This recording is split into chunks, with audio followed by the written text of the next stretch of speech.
Yo les gars, tout le monde, on se retrouve pour une nouvelle vidéo et on se retrouve pour parler du match de hier soir entre le Barça et le Bayern, victoire 4-1 du Barça, c'était magnifique, bien sûr on a fait le débrief, n'hésitez pas à aller le voir, on va revenir aujourd'hui un peu plus à froid sur ce match, sur les individualités, sur les choses à apprendre de ce Barça, quel message ce Barça envoie à l'Europe tout simplement, on va regarder un peu ça, les enseignements comme j'aime bien les dire et on va tout de suite commencer, juste avant qu'on commence pardon, n'hésitez pas à vous abonner les gars, à liker cette vidéo, c'est très très important pour me soutenir et on va commencer tout de suite avec un sujet qui était au centre, hein, c'était le positionnement de la ligne de défense, le hors-jeu qu'on jouait très très haut. D'habitude, on a eu l'habitude en Liga et en Ligue des Champions à jouer très très haut le hors-jeu. On a une des équipes à avoir mis le plus de fois en position de hors-jeu nos adversaires, environ 70 fois il me semble depuis le début de la saison. Et là, on l'a fait face au Bayern, face à une équipe vraiment plus rodée, face à un cadre européen. Et on a vu que ça n'a pas toujours été simple.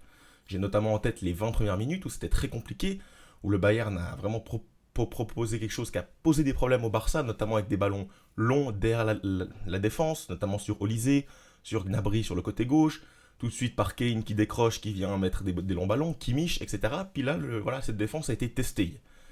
Et on va dire que cette défense, elle a moyennement tenu. Elle a plutôt tenu, puisque voilà, il y a un but refusé pour hors-jeu justement, il y a aussi beaucoup de hors-jeu, il n'y a pas non plus d'énormes occasions, mais finalement, tu flanches quand même et tu encaisses ce but dans un moment, dans un momentum qui est vraiment pour le Bayern. Et par rapport à ça, je trouve que la ligne haute du Barça, et ben là, elle est défavorable à l'équipe en fait. On joue tellement haut qu'on est un peu perdu, que finalement les joueurs du Bayern se réfugient derrière la ligne.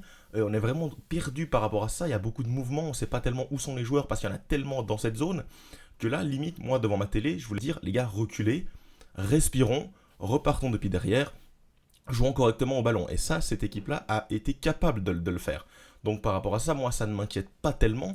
Alors oui, ce que j'ai vu pendant 10-15 minutes m'inquiète, mais finalement, moi, ce qui me rassure, c'est la capacité de cette équipe à modifier son jeu et à se remettre en question au sein du même match. Ça, c'est vraiment trouvé très très important. Et j'ai vraiment trouvé que c'était un des points essentiels de cette première mi-temps, en tout cas, cette capacité à se remettre en question, à pouvoir, voilà, sans la possession, quand même être dangereux, pouvoir voilà, relancer rapidement. On a parlé hier de l'utilisation de Pedri plus bas pour pouvoir justement ressortir les ballons sous pression plus facilement, avec une plus grande qualité technique que par exemple un Eric Garcia. Donc par rapport à ça, voilà, on a vu ce Barça capable de trouver des solutions, de pouvoir voilà, trouver des choses pour contourner une équipe adverse qui trouve véritablement des solutions et des points pour faire mal à notre défense. Voilà, pour le deuxième point, le deuxième enseignement, on va parler bien sûr des offensifs. Pourquoi? Parce que les offensifs ont tout simplement affirmé, ont confirmé leur excellent début de saison sur des matchs à très haut niveau, à très hauts enjeux, sur des matchs avec des équipes de niveau mondial, avec les gars, le Bayern, c'est comme une équipe voilà, qu'on mise sur le top 4, sur une demi-finale en LDC, c'est quand même une vraie équipe. Et là, Rafinha, Lamine Yamal et Lewandowski ont prouvé que face à ce genre d'équipe, que face à ce genre d'adversité, alors oui, on est d'accord, la défense du Bayern, elle n'est pas non plus top, c'est pas non plus la défense prime avec Philippe Lahm, etc. Mais voilà, face à des grandes adversités, face à des occasions qui sont faibles, on n'a pas beaucoup d'occasions et on arrive à les concrétiser. Et ça, c'est vraiment une force de notre attaque hier soir. C'est voilà, d'avoir 4 tirs cadrés, 4 buts, de pouvoir être efficace. C'est vraiment un des points les plus importants en Ligue des Champions. On le sait, être bon dans les deux surfaces, savoir tuer et savoir voilà, se protéger dans les moments faibles. Le Barça l'a très bien fait en marquant dans des moments un peu plus faibles. Le deuxième but, c'est un moment où on est acculé, hein, c'est un moment où le Barça vit une passe compliquée. Mais non, le Barça arrive dans ce moment compliqué à se créer des occasions, à être dangereux. Et ça, par rapport à ça, c'est vraiment un gros avantage par rapport au Barça des dernières années, hein, du Barça de Flick. Vraiment, ça, c'est l'avantage.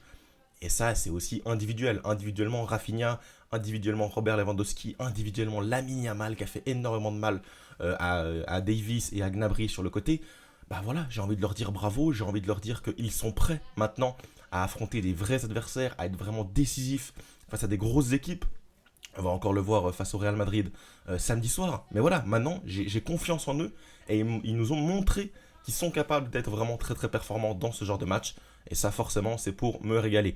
Le troisième enseignement, les gars, c'est que franchement, moi je trouve que l'équipe, elle est vraiment étoffée. On a vraiment beaucoup de joueurs. Maintenant, j'avais vraiment peur au début de saison. Je me disais, est-ce que l'effectif, il n'est pas finalement trop court? En plus, il y a Gundogan qui part. Il y a beaucoup de joueurs qui sont incertains. Mais finalement, avec l'effectif actuel, avec les joueurs qu'on a, bah finalement, je me dis, le banc, hier soir, il est magnifique. Et le 11, il est élevé, il est d'un niveau élevé. Quand on voit le niveau de Fermin Lopez, on se dit que c'est un titulaire. Quand on voit le niveau de Casado, on se dit que c'est un titulaire. Mais non, là ils vont être, les gars, peut-être remplaçants durant la suite de la saison. Il y a un Dani Olmo qui était sur le banc, il y a un De Jong qui était sur le banc, il y a un Gavi qui était sur le banc. Franchement, il y en a de gros joueurs sur le banc, sans parler des multiples blessés avec Ter Stegen, avec Christensen, avec Ronald Araujo. Voilà, on a vraiment une bonne équipe. Et là, on voit, hier face au Bayern, on n'a pas à rougir dans notre banc. On fait rentrer Frenkie de Jong, on fait rentrer Dani Olmo, on fait rentrer Gavi, Ansu Fati, on fait rentrer Pau Victor. Voilà, par rapport à ça, je suis aussi rassuré. En début de saison, moi, j'ai mis beaucoup de doutes sur la capacité du Barça à pouvoir jouer sur les deux tableaux, à avoir une équipe lui permettant de jouer réellement le coup en LDC par rapport en Liga. Je trouve que c'est plus le cas. Le Barça est vraiment préparé pour cette Ligue des Champions et pour la Liga, j'ai l'impression. Les deux équipes, on peut vraiment créer une rotation. Peut-être attention quand même aux ailiers, hein. Ferran Torres étant pas là, on est un peu juste. Voilà, Ansu Fati, c'est pas encore ça, mais franchement, sur tous les autres postes, je trouve qu'on a vraiment de la marge, notamment au milieu de terrain. Donc magnifique. En plus, il y a des joueurs qu'on n'a pas encore beaucoup vus. Moi, je pense à un Hector Fort qu'on a encore peu vu. Bien sûr, les blessés.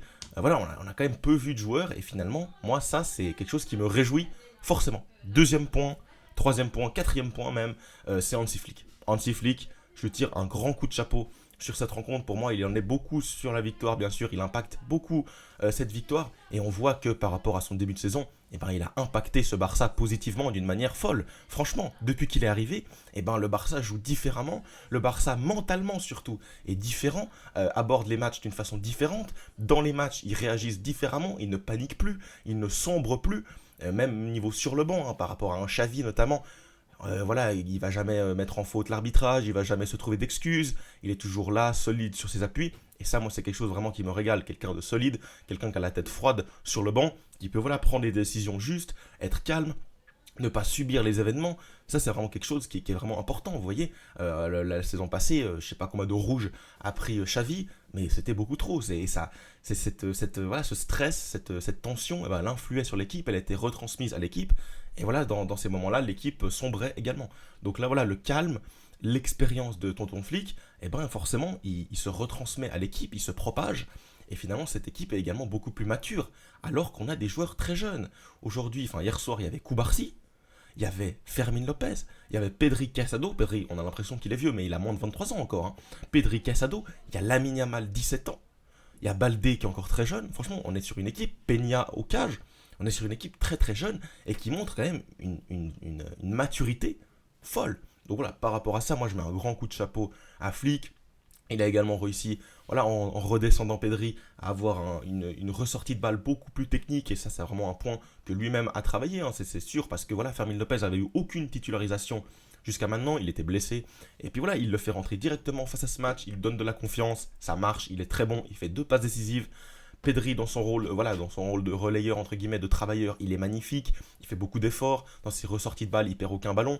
Donc voilà, c'est magnifique, ça a été voilà, le maestro. Hier soir avec Casado également, toujours plus de confiance du côté de Flick. C'est Flick qui a voulu qu'il reste, c'est Flick qui l'a fait monter en équipe première durant la pré-saison. C'est Flick qui lui a donné sa chance tout de suite en tant que titulaire. Magnifique, franchement.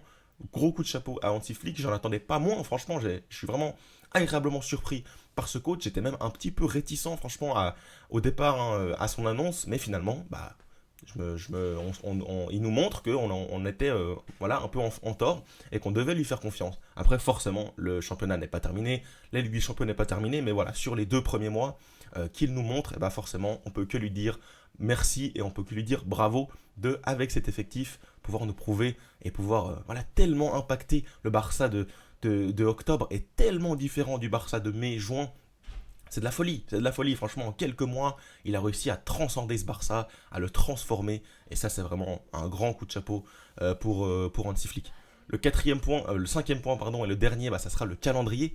Pourquoi ? Parce que c'est bien en LDC, mais là on a un gros match samedi soir face au Real. On va bien sûr en faire une preview, on va bien sûr le débriefer sur la chaîne, ne vous en faites pas, c'est pour ça que vous devez vous abonner les gars, pour ne rien louper, mettre la cloche, etc. etc. Donc voilà, à voir maintenant dans la confirmation, pouvoir confirmer ça à l'extérieur même, voilà, dans des plus gros matchs avec des adversaires qui ont de la réussite. J'aimerais bien voir un Barça qui est mené au score. Ça a été très peu le cas, ils l'ont pas été face au Bayern. Mais voilà, il y a un moment où c'est quand même compliqué, à un partout. Le Bayern a des grosses occasions, ça peut également tourner dans le sens du Bayern. Donc j'aimerais bien voir un match en difficulté, peut-être aller 1-0 pour le Real et le Barça qui reviendrait au score. Voilà, j'aimerais bien voir une situation défavorable réellement pour ce Barça. Pour l'instant, on l'a très peu eu, mais bon, c'est magnifique. Si on ne l'a pas, bah c'est parfait. Mais à voir maintenant comment ce Barça va réagir dans la durée d'une saison, dans la durée d'une Ligue des Champions. On sait que maintenant, il y a des matchs beaucoup plus abordables qui vont arriver. Sparta Prague, Brest. Il y aura quand même Dortmund à l'extérieur, il faudra faire attention. Il y aura l'Atalanta, il me semble. Voilà, plusieurs équipes de ce standing-là. Mais voilà, il va falloir confirmer. Maintenant, on est plutôt bien parti pour le top 8 avec 6 points en 9 possibles. Voilà, on se souvient de la défaite à Monaco. Donc franchement magnifique. Magnifique, je suis très content, j'ai très bien dormi. J'espère que vous aussi vous aviez apprécié ce match, cette rencontre. J'espère que vous aviez apprécié bien sûr le Flickball. Hein, c'est le titre, magnifique Flickball. On se retrouve très très vite en tout cas pour de nouvelles vidéos, pour une preview bien sûr du Classico. Il y aura également le Classique en France, il y aura également un très très beau Arsenal-Liverpool en Première Ligue. On sera là pour en parler. On se retrouve très très vite pour de nouvelles vidéos. Ciao et visca Barça.